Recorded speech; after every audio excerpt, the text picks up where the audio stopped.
Hello everyone, welcome back to the channel.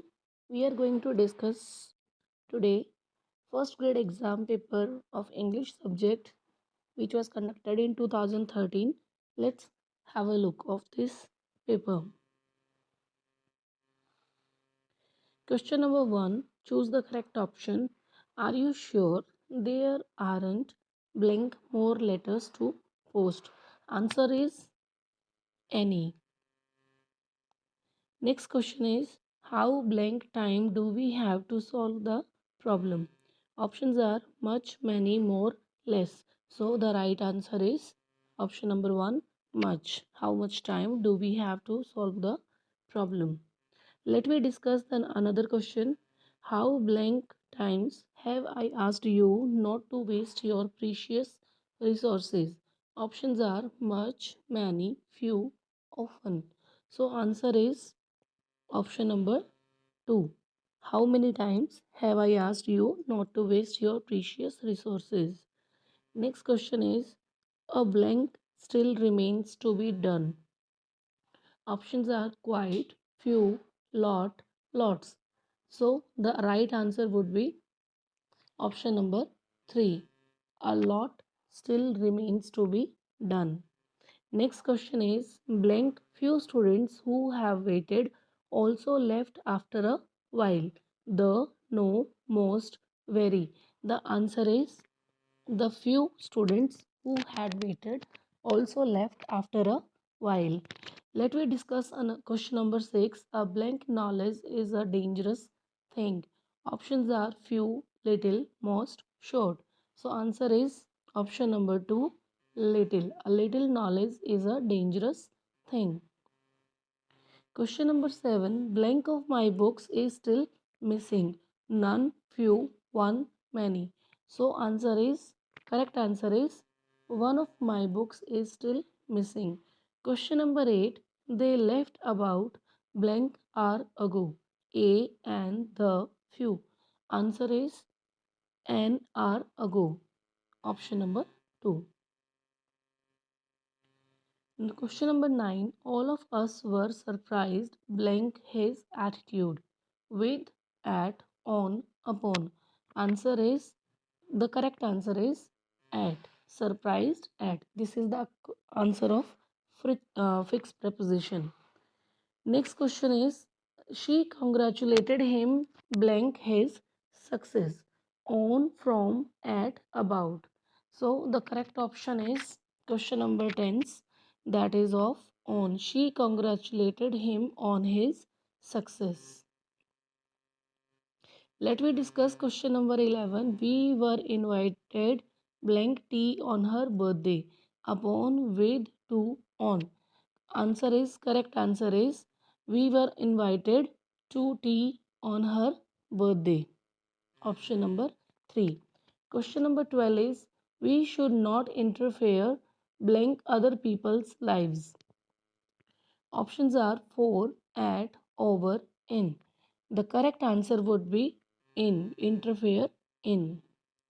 Next question is the building was soon covered blank flames off, with, over, into. These are the four options and the correct answer of this question is covered with flames. Let's move on to the another question. For question number 14. The cat jumped blank the table. Options are into, by, upon, within. So the answer of this question is option number 3. The cat jumped upon the table. Next question is we should always believe blank ourselves. Options are on, with, by, in. So answer is in. We should always believe in ourselves. देखिए जो भी ये answer करवाए जा रहे हैं वो RPSC के द्वारा ही जो ऑथेंटिक आंसर की दी गई है उसी के आंसर्स हैं। हम सिर्फ रिवीजन के पर्पज़ से इसको आगे कंटिन्यू कर रहे हैं ताकि हमारा खुद का एक बेस क्लियर हो सके कि पेपर एग्जैक्टली कैसा आता है। नेक्स्ट क्वेश्चन है 16 number. He threw the ball high blank in the air. Options are up, over, above, across. तो आंसर जो हो जाएगा वो होगा he threw the ball high up in the air. Next question is 17 number question. Unless he blank harder, he will not succeed. Options है tried, tries, will tries, is try. Correct answer is tries. Unless he tries harder he will not succeed. Conditional sentence का question है ये। Next question देखिए, blank they left early they would have reached by now. Options है have, had, would, must. Correct answer is had they left early they would have reached by now।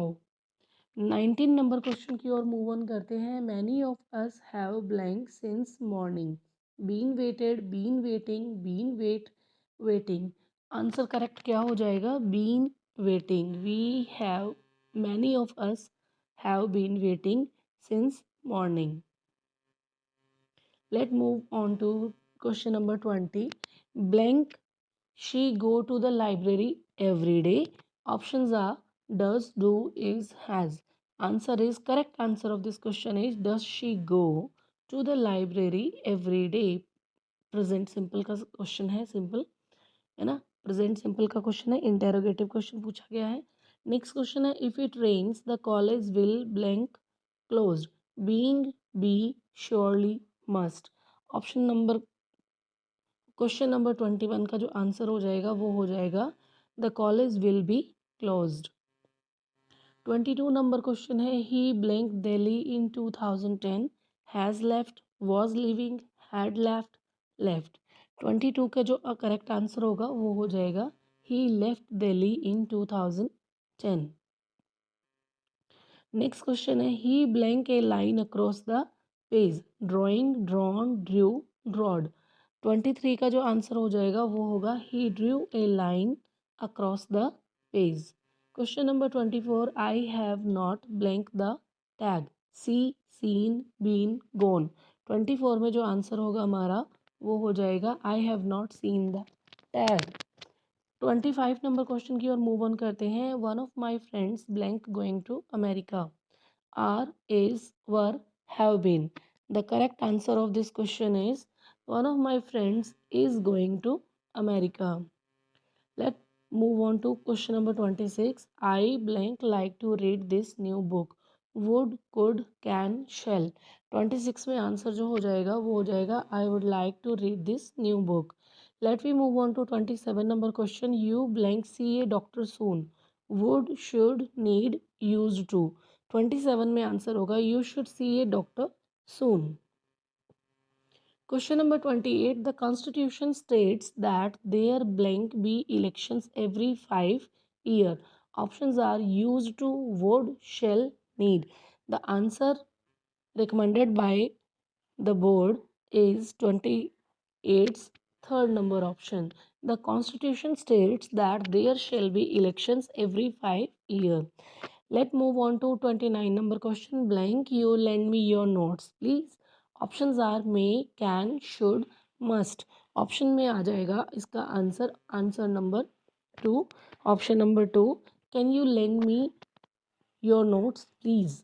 ठीक है, politeness को बताया जा रहा है। Next question है 30 number. Candidate show their identity cards before entering the examination hall. Options are, ought, must, need. तो हमें मालूम है कि ऑब्लिगेशन जहाँ पर आ जाता है या जो कंपल्शन का जो मैनर होता है वहाँ पर क्या आता है, candidates must show their identity card before entering the examination hall. Let's move on to 31 number question. The active of the letter was written in blood is, she wrote a bloody letter, she was writing letters in blood, she wrote the letter in blood, in blood was the letter written। तो इसका जो correct answer होगा she wrote the letter in blood। Question number 32. The active transformation of I was kept awake by the noise of the traffic is। Options are the traffic noise kept me awake, the noise of the traffic kept me awake, the traffic noise made me keep awake, the traffic kept me awake। तो options जो हैं इसके 32 number question के वो हो जाएगा the noise of the traffic kept me awake। Option number 2 हो जाएगा। नेक्स्ट क्वेश्चन देखते हैं 33 number. The passive voice of God helps those who help themselves is. Those who help themselves will be help by God. Those who help themselves are helped by God. Though they are helped by God who have helped themselves. Who help themselves, they helped by God. तो 33 का जो answer होगा वो होगा option number 2, those who help themselves are helped by God. Question number 34 की ओर move on करते हैं. The passive transformation of everyone considers education to be a primary necessity is. इस सेंटेंस का हमें पैसिव ट्रांसफॉर्मेशन बताना है. Education is considered to be a primary necessity. Education is being considered to be a prime necessity. They are considering education to be a prime necessity. Education considered to be a prime necessity by them. तो 34 का जो option number हो जाएगा 1, इसका आंसर. Education is considered to be a prime necessity. Let's move on to 35 number question. The indirect narration of she said you must not break your promise is. तो option number इसके हम देखते हैं. She said to me that I had not broken my promise. She told me that I must not break my promise. She warned me that I should keep my promise. She said to me that I should not break promise. तो हमारा जो correct answer हो जाएगा वो होगा option number 2. 35 में हमारा option number 2 correct हो जाएगा. She told me that I must not break my promise. Let's move on to another question. Question number 36, which is the indirect transformation of she said to the boy, how much do you expect to earn is. देखिए इसके जो options दिए गए हैं आप उनको देखें तो आपको ये पता लगता है कि इसमें थोड़ा सा कंफ्यूजन है और इसीलिए बोर्ड ने इसका जो आंसर है वो कोई भी नहीं किया है. यानी कि इसके आंसर्स को इस क्वेश्चन को किस में डाल दिया गया है, स्टार्ड क्वेश्चंस में डाल दिया गया है. आरपीएससी ने इस क्वेश्चन को डिलीट कर दिया है. नेक्स्ट क्वेश्चन की ओर मूव ऑन करते हैं. 37 number question. The negative of I have seen you somewhere before is. इस सेंटेंस के ऑप्शंस देख लेते हैं. I have not seen you somewhere before. I did not see you earlier. I have not seen you anywhere before. I have not seen you before. तो 37 number question में हमारा जो answer हो जाएगा वो ये होगा, आई have not seen you anywhere before.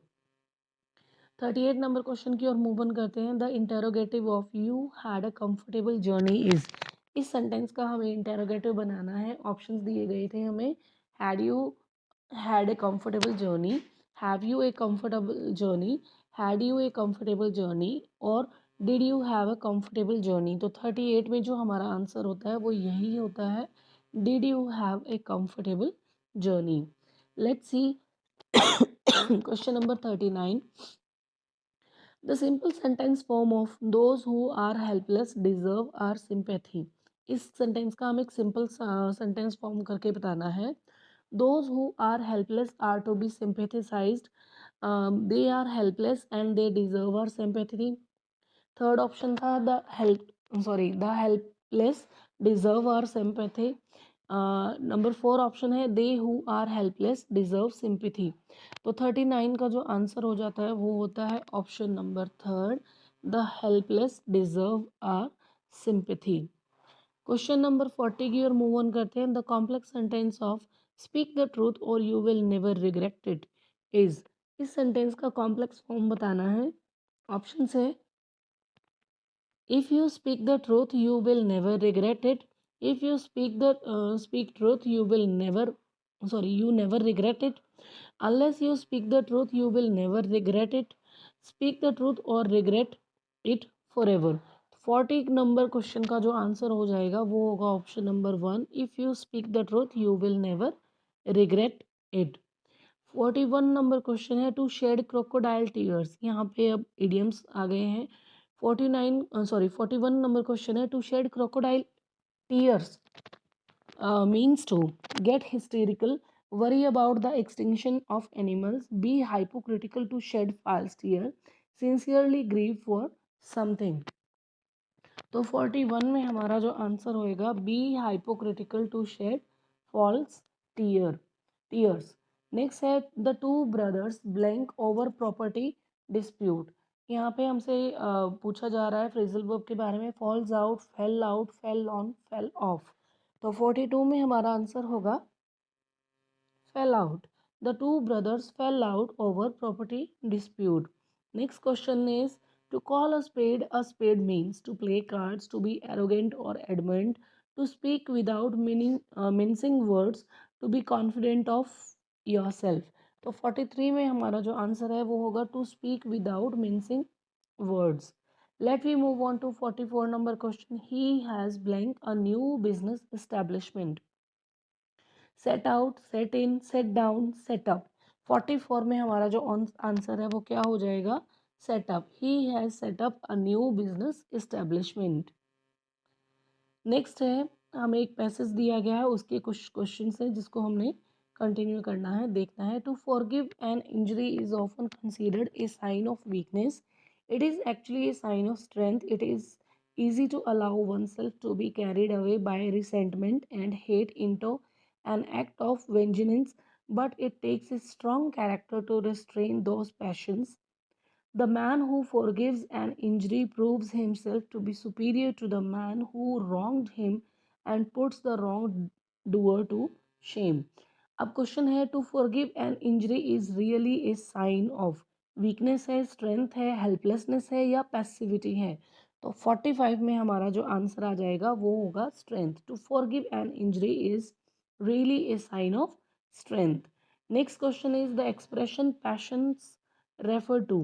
Patience किस चीज़ को रेफर करता है? The habit of forgiveness, the feeling of bitterness, hating someone और feeling bitter and hating someone. 46 में हमारा जो आंसर आ जाएगा वो यही होगा, feeling bitter and hating someone. Next question is the phrase carried away means. Carried away का mean होता है to win, to continue, to be influenced by और टू टेक अवे. तो 47 में हमारा जो आंसर होगा वो होगा to be influenced by. Next question is the word vengeance means mercy, torture, violence, revenge. तो हमारा 48 में आंसर आ जाएगा revenge. नेक्स्ट क्वेश्चन की ओर मूव ऑन करते हैं. Question number 49.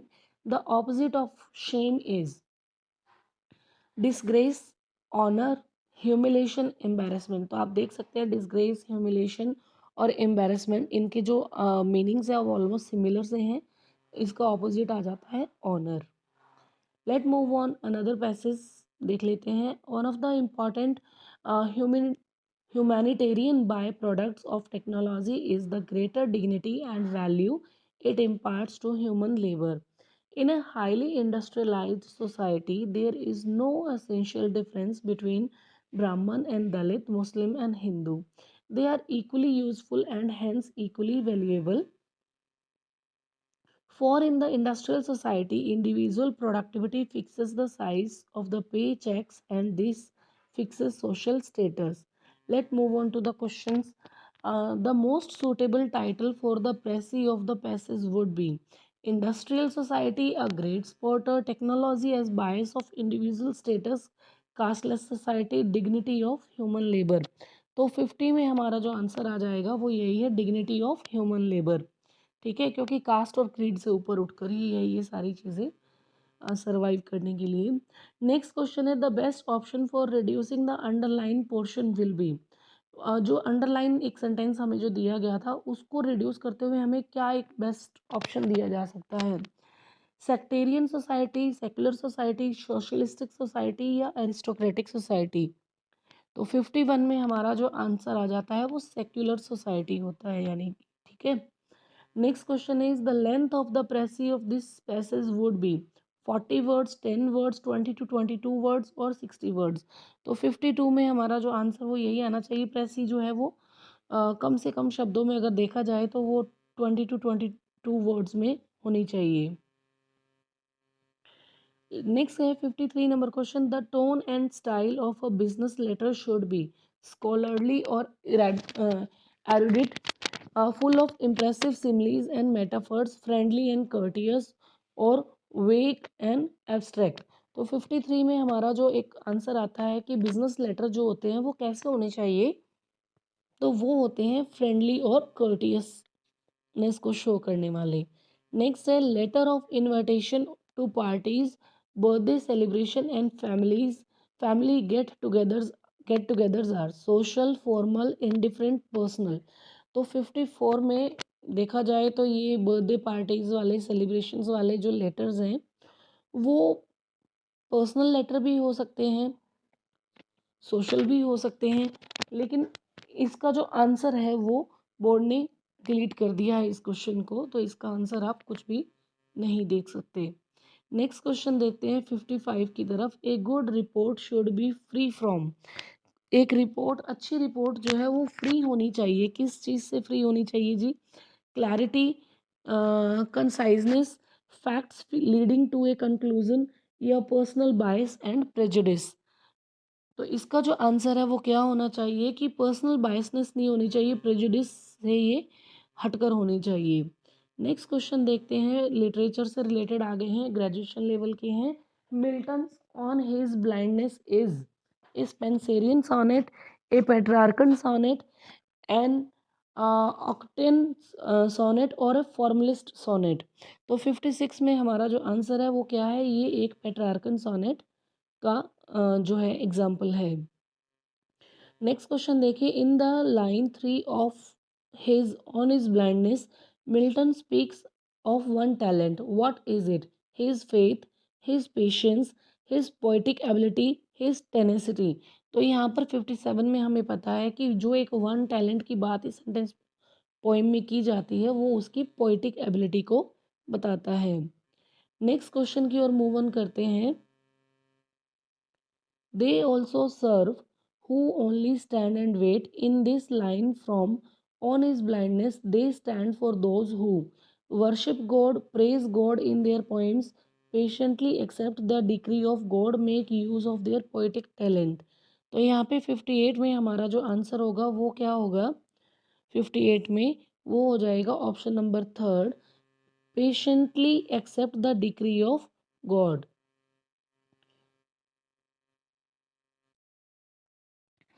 The theme of Duns Go and Catch a Falling Star is the impossibility of catching a falling star, getting a child from Mandrake Road, hearing mermaids sing, finding a true woman। तो इसका जो answer हो जाएगा वो हो जाएगा finding A true woman. Question number 60. The tone of Dunn's poem Go and Catch a Falling Star is mystical, cynical, manipulative, religious। तो हम इसका जो आंसर है वो क्या देखते हैं कि ये एक साइनिकल पोएम है। ठीक है, बहुत ज़्यादा एग्जेजरेशन को बताया गया है। Wordsworth compares the stretch of daffodils in his poem Daffodils to the twinkling of stars in the Milky Way, flood of waves in the ocean, swarm of birds in the evening sky, strewn leaf in autumn। तो 61 का जो हमारा answer होगा वो होगा the twinkling of stars in the milky way. Next question देखिए 62, the figure of speech used in tossing their heads in sprightly dance in daffodils is simile, metaphor, personification, hyperbole। तो इसका जो आंसर होगा वो हो जाएगा personification। Next question is 63 number. Wordsworth recollects the daffodils in summer evening, a vacant and pensive mood is his old age or the company of others। 63 में हमारा जो आंसर होगा वो होगा a vacant and pensive mood। Next question की ओर move on करते हैं 64। The first image that Shelley visualizes in the ode to west wind is of an enchanter, a fierce maenad, the blue Mediterranean, the option number 4 a comrade of his wanderings. तो 64 में हमारा जो answer होता है an enchanter. 65 question number. What does Shelley ask the west wind to do by the incantation of his words? Revive his fallen spirit, hasten the cycle of seasons, be a trumpet of prophecy, or unchain him from the bonds of time। तो 65 में हमारा जो answer है be a trumpet of prophecy। Let's move on to the 66 number question. According to Shelley, the west wind is the breath of summer, autumn, spring, winter। तो 66 में हम इसका answer देखते हैं कि west wind is the breath of autumn. Let's move on to 67 number question. The description that does not refer to Keats' Grecian urn is a Sylvan historian, an attic shape, a cold pastoral, a mysterious priest. 67 में हमारा जो answer आता है वो आता है option number 4, A mysterious priest. 68 number question. To what kind of an altar does the priest lead the garlanded heifer in Keats' Ode on a Grecian urn? Options are a small town church, a green altar, a third option है an altar in Arcady और a braided altar. तो 66 में हमारा जो answer होता है वो हो जाएगा option number 2, a green altar. Next question देखिए. In the poem my last duchess by Browning the speaker addresses his monologue to the portrait of the duchess, the count, the messenger of count and imaginary audience. तो 69 में हमारा जो answer है वो है the messenger of the count.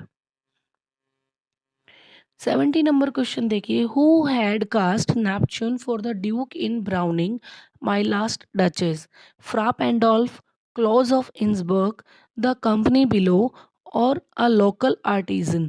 Option number 7, question number 70 का जो answer है वो हो जाएगा option number 2, Claus of Innsbruck. Next देखिए 71 number question. How long did the sting of the poison last in Nissim Ezekiel's poem night of the scorpion? All night long, 20 hours, the whole day, unbearably long. 71 में हमारा जो answer आ जाएगा वो हो जाएगा 20 hours. Option number 2. Let's move on to question number 72. What did the husband do as a last resort to remove the sting of the scorpion in Eschyl's poem Night of the Scorpion? Used powdered mixtures and herb, let the sting die out on its own, cursed his wife for the tragedy, or option number 4, poured paraffin and put a match to it. तो 72 question number का जो answer है वो हो जाएगा option number 4, poured paraffin and put a match to it. 73 number question. At the end of the poem The Night of the Scorpion, the mother is happy because the effect of the poison waned. The villagers were so sympathetic. The scorpion spared her children. और option number 4, her husband took care of her. तो हम सब ने जो ये poem पढ़ी है सब जानते हैं the scorpion spared her children. इस बात से जो मदर है वो बहुत खुश होती है कि उसके बच्चों को उसने नहीं काटा. 74 number question. Where were the eunuchs dancing in Kamala Das poem the dance of eunuchs amidst the funeral pyres under the furry gulmohar in the garden और बाय द रिवर साइड? तो इसका जो आंसर है वो हो जाएगा अंडर द फ्यूरी गुलमोहर. 74 का answer हो जाएगा option number 2. Let's move on to question number 75. What does the impassioned dancing of the eunuchs reflect in Kamala Das' poem? Their inner emptiness and melancholy, their fervor and their gusto, their unquenching zeal and enthusiasm, और option number 4, their happiness and contentment. तो 75 का जो answer हो जाएगा वो होगा option number 1, their inner emptiness and melancholy. Next देखिए question number 76. What do the witches prophecy to Banquo on the heath of Shakespeare's Macbeth, on the death of Shakespeare's Macbeth? Options are that he will rule the kingdom, that his children will be the kings, that he will be less great and happy than Macbeth, that he is a mere foil to Macbeth. तो 76 का जो answer है वो क्या होगा? that his children will be kings. Next question देखते हैं 77. The guilty conscience of Macbeth is revealed in the porter scene, the banquet scene, the sleep walking scene, the second meeting with the witches. तो 77 में जो इसका answer होगा वो होगा the banquet scene. Question number 78. Why was the Macduff able to kill Macbeth despite the witch's prophecy in Macbeth? Options are he killed the witches first. Option 2, he received a charm from Grinswindle. Third option is he was a very powerful warrior. Option number 4, he was born by Caesarean section. 78 का जो answer होगा वो होगा option number 4, he was born by caesarean section. Next question देखिए. Question number 79. How did Birnam wood come to Dunsinane in Shakespeare's Macbeth? The witches carried it there. Option number 2, the foul weather caused an upheaval. Third is Malcolm's army marched behind it, cut branches. Or option number 4, through an exchange of lands after victory. 79 का जो answer है वो होगा Malcolm's army marched behind its cut branches. Question number 80. Macbeth utters his soliloquy tomorrow and tomorrow and tomorrow when? Options are he comes to know the truth about Macduff, he receives the news of Lady Macbeth's death, Burnham Wood comes to Dunsinane, or option number 4, Malcolm and Seward enter the castle. Answer is he received the news of Lady Macbeth's death. Question number 81. What name does Rosalind assume for her disguised self in As You Like It? बहुत easy question है. Rosalind ने कौन सा name assume किया था As You Like It में? Options are Jove, Harry, Ganymede, Icarus. 81 में जो आंसर है वो हो जाएगा Ganymede. Next question is 82 number. What does the disguised Rosalind promise to do for Orlando in As You Like It? Options are help him overcome his love sickness, woo Rosalind on his behalf, help him to overthrow his brother Oliver, or option number 4, provide him and Adam shelter. 82 में जो answer है correct वो हो जाएगा option number first, help him overcome his love sickness. Next, move on to question number 83. With whom does Oliver fall in love in As You Like It? Rosalind, Phoebe, Audrey, Elena. तो option number 83 question का जो answer है वो हो जाएगा Elina. Next is 84 number question. Who in Shakespeare's As You Like It can suck melancholy out of his song? Celia, Touchstone, Jacques और Duke Senior. 84 में जो इसका आंसर है वो है जैकेस. नेक्स्ट क्वेश्चन है how does Rosalind respond to Orlando when he contends that he will die unless she returns his love in As You Like It. Options are she compares him to the great lovers of classical literature. Option 2, she suggests that she is not worthy of such devotion. She vows to kill herself before his dying body hits the ground, or she assures him that no man has ever died of love. 85 में जो answer है वो होगा इसका option number 4, she assure him that no man has ever died of love. Question number 86. According to Bacon, how do studies serve us? Options are for marshalling one's affairs skillfully, for judging impartially, for delight, ornament and ability, or option number 4 for making the best use of time. तो 86 question का जो answer है वो हो जाएगा for delight, ornament and ability. Next question की तरफ move on करते हैं which is 87 number question. What is the difference between crafty man and wise man as far as studies are concerned according to Bacon? Crafty man use them and the wise believe they are above studies. Option number 2, crafty man condemn studies and the wise man use them. Option number 3, crafty man use studies crookedly and wise straightforwardly. Option number 4, crafty man manipulate learning and the wise are manipulated by it. तो इसका 87 का जो answer होगा वो होगा crafty man condemn studies and wise men use them. Next है 88 question number. How does writing help a man's personality according to Bacon? Options are it make him a full man, it make him a ready man, it make him a perfect man, it make him an exact man. तो 88 का जो answer है वो हो जाएगा option number 4, it make him an exact man. Question number 89. What lesson do the young chimney sweeper give us according to Lamb? Of patience, of early rising, of hard work, of sportiveness. तो 89 में जो answer है वो हो जाएगा of patience.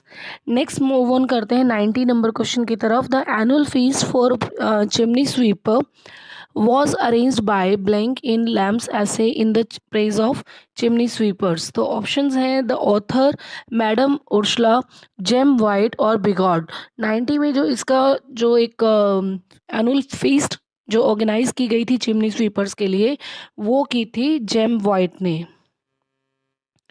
91 question number की तरफ देखते हैं। At the opening of the novel the Mayor of Casterbridge what is the Michael Henchard's occupation?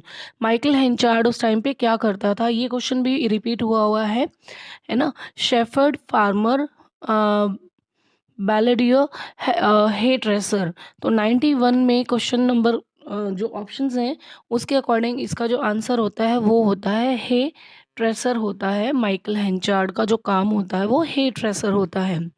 Next question देखिए 92 नंबर। In a letter written on her death bed what does Susan confess to her husband in the Mayor of Casterbridge?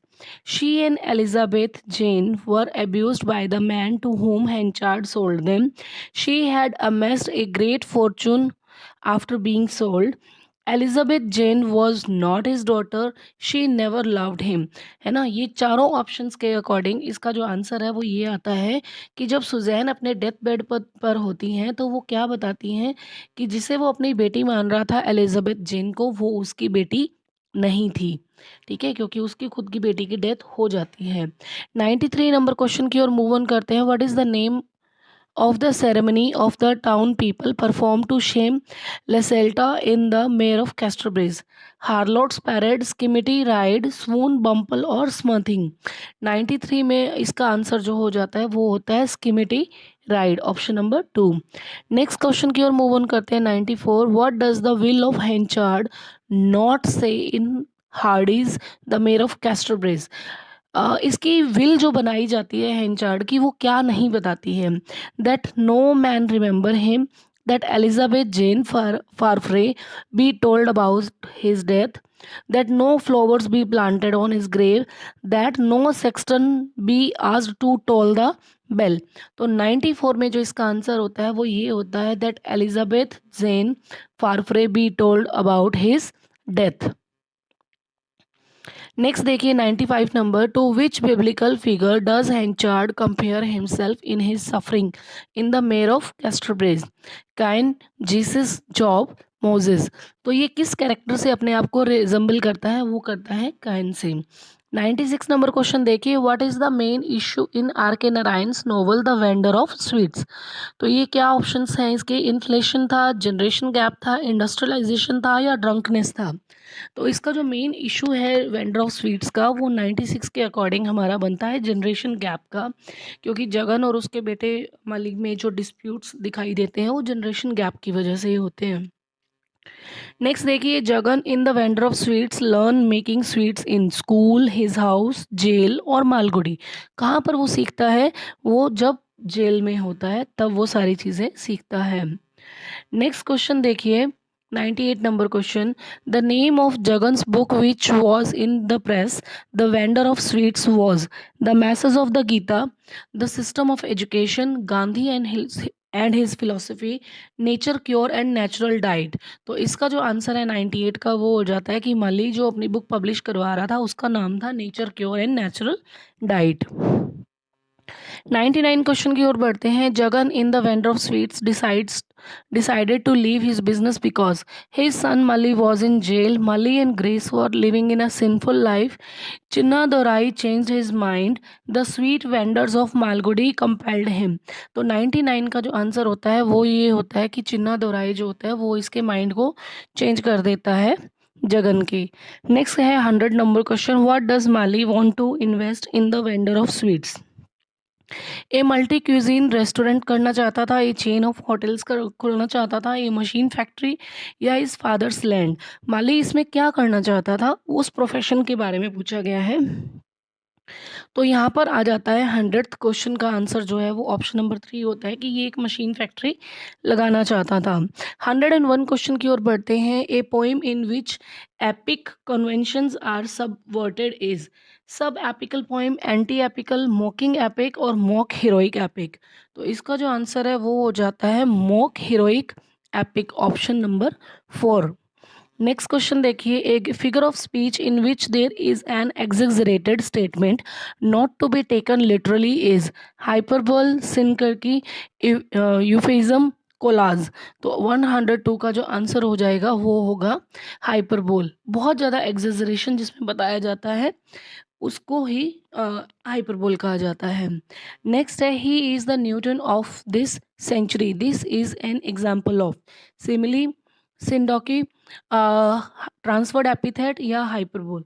103 में इसका जो answer है वो हो जाएगा सिंडोकी, सिनकड़की भी बोलते हैं इसे। नेक्स्ट देखिए, 104 में a long lyric poem serious in subject matter, elevated in style, elaborate in its stanzaic structure is an elegy, a lyric, an ode, a dramatic monologue. तो इसका जो आंसर है 104 का वो हो जाएगा 3। ये क्वेश्चन अभी रीट में भी आया है इलेवेटेड स्टाइल के बारे में, तो वो ओड है इसका आंसर। नेक्स्ट देखिए, in 105 can honour's voice provoke the silent dust is an example of metonymy, personification, allegory, metaphor. 105 में इसका जो आंसर हो जाएगा वो होगा ऑप्शन नंबर 2, पर्सोनिफिकेशन। नेक्स्ट है, choose the correct phonetic transcription of wheat. 106 number question में इसका जो आंसर है वो हो जाएगा वीट का ये प्रोनाउंसिएशन ट्रांसक्रिप्शन। 107 नंबर क्वेश्चन जो है इसको आरपीएससी ने डिलीट कर दिया है, ठीक है। नंबर 108 क्वेश्चन, इसको भी आरपीएससी ने यहाँ पर डिलीट कर दिया गया है इसके द्वारा। नेक्स्ट देखिए, the correct stress in decoration is on. यहाँ पर डेकोरेशन वर्ड पे जो स्ट्रेस्ड है वो कौन से ऑप्शन में सही लगाया गया है, तो वो हो जाएगा ऑप्शन नंबर 2। इसकी प्रोनाउंसिएशन के अकॉर्डिंग आप इसके स्ट्रेस को आइडेंटिफाई कर सकते हैं, डेकोरेशन, डेकोरेशन, डेकोरेशन। तो यहाँ पर इसका स्ट्रेस जो है वो करेक्ट आता है, तो ये आंसर इसका हो जाता है। अब हम चलते हैं 110 नंबर क्वेश्चन की ओर। कंटम्पलेट जो वर्ड है इसमें यहाँ पर कहाँ पर स्ट्रेस लगाया गया है, ऑप्शन नंबर 1, 2, 3, 4 हमारे सामने दिए गए हैं। और 110 नंबर क्वेश्चन का जो आंसर है वो हो जाएगा answer number option number 1, contemplate, ठीक है। तो इसका जो स्ट्रेस है वो प्राइमरी स्ट्रेस आ जाता है।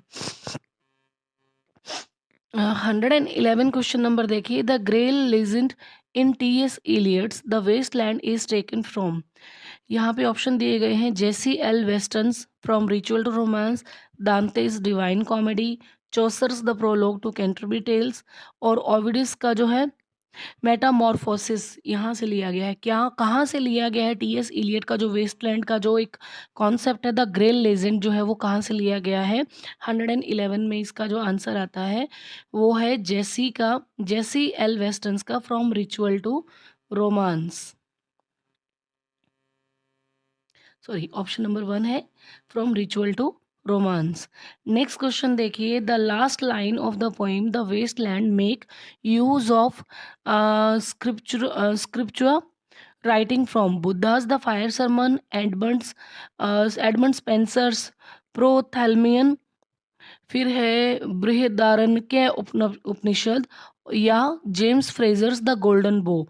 वेस्टलैंड का जो एक लास्ट लाइन है वो कहाँ से लिया गया है, 112 का ये लिया गया है बृहदारण्यक जो उपनिषद है उसकी वहाँ से लिया गया है। नेक्स्ट है 113 number question, the fourth section of the poem the waste land is titled. Wasteland का जो फोर्थ सेक्शन है पोएम का उसका नाम क्या है, what the thunder said, death by water, game of chess, the fire sermon. तो 113 का आ जाता है death by water. 114 question, the Birthday Party by Harold Pinter is a tragic comedy, comedy, comedy of menace और farce. तो इसका answer बड़ा easy है, ये कॉमेडी ऑफ मेनेंस है, menace. 150 Stanley Webber's in Pinter's the Birthday Party is a heavyweight champion, an erstwhile piano player, a stockbroker और a life insurance agent. ये Stanley Webber कौन होता है? हैरोल्ड पिंटर के द बर्थडे पार्टी में क्या role play करता है? पहले 115 में इसका जो रोल होता है वो ये होता है, अर्स्ट वाइले पियानो प्लेयर होते हैं ये। नेक्स्ट देखिए 116 question, Maya in Anita Desai's Cry the Peacock is haunted by memories of a loving mother, childhood prophecy of a fatal disaster, an affair from the past, ghost and devils. तो माया जो है Anita Desai cry the peacock का एक बहुत important एक protagonist है उसकी। वो किस चीज़ से हॉन्टेड अपने आप को फील करती थी? तो ये इनकी एक चाइल्डहुड प्रोफेसी इनके बारे में की गई थी कि एक फैटल डिजास्टर इनकी लाइफ में ज़रूर होगा। नेक्स्ट क्वेश्चन देखिए 117, what does Maya in cry the peacock yearn for? Money and fame, social prestige, love and respect, long lost lover. तो यहाँ पर वो किस चीज़ को यर्न करती हैं, किसके लिए इतना ज़्यादा मतलब अपनी लाइफ में डिसीव्ड फील करती हैं, या किस चीज़ की इनकी विशेज़ होती हैं? तो ये होती हैं लव एंड रिस्पेक्ट की। इनको मनी एंड फेम नहीं चाहिए, सोशल प्रेस्टीज नहीं चाहिए, इनको लव एंड रिस्पेक्ट चाहिए। नेक्स्ट देखिए 118 question, a stable natural language that develops from a pidgin is English, creole, isogloss, code mixing. 118 में इसका जो आंसर आता है वो आता है कि पिडगिन से कौन सी सब नेचुरल लैंग्वेज डेवलप हुई है? तो वो क्रियोल हुई है। ठीक है, लाइफ को फेस कीजिए विद हिम्मत एंड फेथ इन अपने आप इज एन एग्जाम्पल ऑफ। तो ये किसका है? पिडगिन है, कोड स्विचिंग है, डायग्लोसिया है, या क्रियोल है? तो 119 में हम इजीली बता सकते हैं ये कोड स्विचिंग है, यानी एक लैंग्वेज से दूसरी लैंग्वेज में तुरंत जब आप स्विच करते हैं तो वो कोड स्विचिंग कहा जाता है। नेक्स्ट देखिए कोड मिक्सिंग 120 क्वेश्चन नंबर जो है, कोड मिक्सिंग क्या चीज़ है? Being able to use many languages fluently, using word from one language only, making use of reduced structure only, using words from two languages together. तो यहाँ पे code mixing क्या होता है? Using words from two languages together code mixing होता है। Next देखिए at what age bones grow and develop rapidly? Pre childhood, childhood, later childhood, adolescence. कौन से एज में, एज ग्रुप में जाके हमारी जो बोन्स है वो एकदम ग्रो करती हैं, डेवलप होती हैं बड़ी रैपिडली? 121 में जो इसका आंसर है वो होगा एडोलसेंस। नेक्स्ट क्वेश्चन देखिए, the effective school holds high expectation from teachers, students and parents for learning, teamwork, instruction, questioning। 122 में इसका आंसर आ जाता है learning.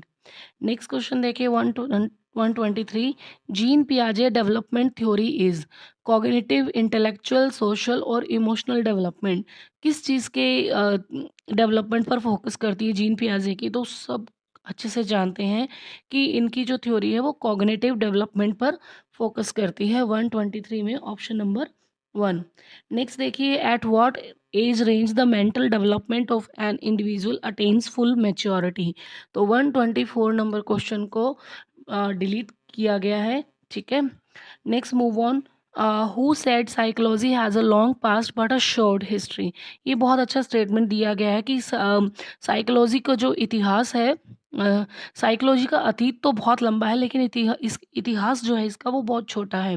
Stanley hall, Skinner, Ebbing house या टिचनर? तो 125 में हम इसका आंसर देखते हैं किसने कहा है? एबिंग हॉस इसके बारे में ये स्टेटमेंट देते हैं। 126 number question, we like a teacher who is strict, rigid, considerate, flexible? तो 126 का जो आंसर है, I don't know why this question is deleted. 126 को जो क्वेश्चन है इसके आंसर को, क्वेश्चन को ही डिलीट कर दिया गया है। कंसिडरेट भी नहीं लिया है, स्ट्रिक्ट, रिजिड, फ्लेक्सिबल किसी भी तरीके से इसको कुछ भी नहीं लिया गया। 127 देखिए, the example of intrinsic motivation is? 127 में इसका जो आंसर होगा, एग्जाम्पल ऑफ इंट्रिंसिक मोटिवेशन क्या होता है? सेटिस्फिकेशन जो देता है। 128 नंबर क्वेश्चन, ये क्वेश्चन भी डिलीट किया गया है। ठीक है, नेक्स्ट देखते हैं 129, the learning situation out of the following is? Learning situation in चारों में से क्या होती है? Emotional environment of the school, the personality of student is not good, the classroom arrangement not suitable for learners, teachers attitude is not positive. तो 129 का जो answer है वो हो जाएगा emotional environment of the school. Next देखिए 130 question की तरफ, highest effect on students learning in the classroom is. Highest effect on students learning in the classroom is class discipline, psychological climate of the class, social climate of the class, economic climate of the class. तो 130 में जो answer हो जाता है वो होता है psychological climate of the class. 131 question पे चलते हैं, a man reflects his anger from his boss to his child, it is an example of projection, reaction formation, displacement या रिग्रेशन। तो 131 का जो आंसर हो जाएगा वो हो जाएगा डिस्प्लेसमेंट। ठीक है कि एक आदमी अपना गुस्सा, अपने बॉस का जो गुस्सा है वो अपने बच्चों पर निकालता है, तो वो डिस्प्लेसमेंट है। नेक्स्ट क्वेश्चन देखिए, according to Silverman relative technology is known as. Relative technology किस नाम से जाना जाता है? Hardware approach, software approach, system approach या कंस्ट्रक्टिव अप्रोच। 132 में इसका आंसर आ जाएगा हार्डवेयर अप्रोच। नेक्स्ट देखिए, in communication process letter, email, telephone are example of message, feedback, medium and coding. तो यहाँ पे 133 का जो आंसर है वो होगा मीडियम। कम्युनिकेशन प्रोसेस में लेटर, ईमेल, टेलीफोन ये सब क्या होते हैं? एग्जाम्पल होते हैं, किसी चीज़ का मीडियम होते हैं। नेक्स्ट देखिए, errors in computer programs are called follies, mistakes, spam, bugs. तो यहाँ पे 134 में इसका जो आंसर आ जाएगा वो हो जाएगा बग्स। बग्स कहा जाता है एरर्स को। नेक्स्ट देखिए 135 number question, which of the following statement is correct with reference to re the effects of re are automatic, negative re reinforcement, discontinue unwanted behavior, reinforcement is related to the desirable behavior or above all। तो 135 में इसका जो answer है वो हो जाएगा above all, कि reinforcement क्या होता है? पॉजिटिव भी होता है, नेगेटिव भी होता है ना। नेक्स्ट देखिए 136 क्वेश्चन के according, according to the gestalt theory there are some primary factors that determine grouping, which of the following is not one of them? Complexity, proximity, similarity, simplicity. तो 136 में इसका जो आंसर होगा कि कॉम्प्लेक्सिटी इसमें नहीं होता है। नेक्स्ट क्वेश्चन देखिए 137, learning is the modification of behaviour through maturity, motivation, activities and experience and emotion. तो इसका जो आंसर होगा 137 का वो हो जाएगा option number 3, activities and experience. Next move on करते हैं 138 क्वेश्चन की ओर, which of the following models of emotional intelligence was proposed by K V Petrides? Ability model, trait model, mixed model, all of these. 138 में इसका जो answer है वो होगा option number 2, trait model. Next move on करते हैं 139 क्वेश्चन की ओर, dramatization affects which of the following domain? Select the answer from the codes given below, cognitive, affective, psychomotor. लेकिन इस क्वेश्चन को जो है वो बोर्ड ने डिलीट कर दिया है, तो इसके आंसर की ओर हम मूव ऑन नहीं कर सकते हैं। Let's see question number 140, the three major aspects of moral development are stimulus, response and consequence, id, ego and superego, individual, family and society, thoughts, behaviour and feelings. तो 140 का जो answer होगा वो हो जाएगा thoughts, behaviour and feelings. Let's move on to 141 number question, who rote learning is connecting the mind is man's connection system? Thorndike, Skinner, Pavlov और कॉफका। तो 141 में इसका जो स्टेटमेंट जो दिया गया है वो किसने दिया है? थॉर्नडाइक के द्वारा। Let move on to 142 number question, which of the following is not a correct pair? Gestalt, Kohler, functionalism, John Dewey, behaviourism, Watson, structuralism, Thorndike. तो 142 में जो है स्ट्रक्चरलिज्म जो है वो थॉर्नडाइक का नहीं है। Let move on to 143 number question, the concern of mental hygiene is to develop high earnings person, develop religious person, develop well adjusted personalities, isolate mentally sick person. तो मेंटल हाइजीन का क्या हो जाएगा answer? 143 का option number 3, develop well adjusted personalities. 144 की ओर question की ओर चलते हैं, which of the following is not the indirect method of tension reduction? Sublimation, surmise, identification, rationalisation. तो यहाँ पे नहीं है क्या चीज़ नहीं है इसमें इंक्लूड नहीं होती? Indirect method of tension reduction. Tension reduction में क्या चीज़ शामिल नहीं होती है? 144 में हो जाएगा सरमाइज।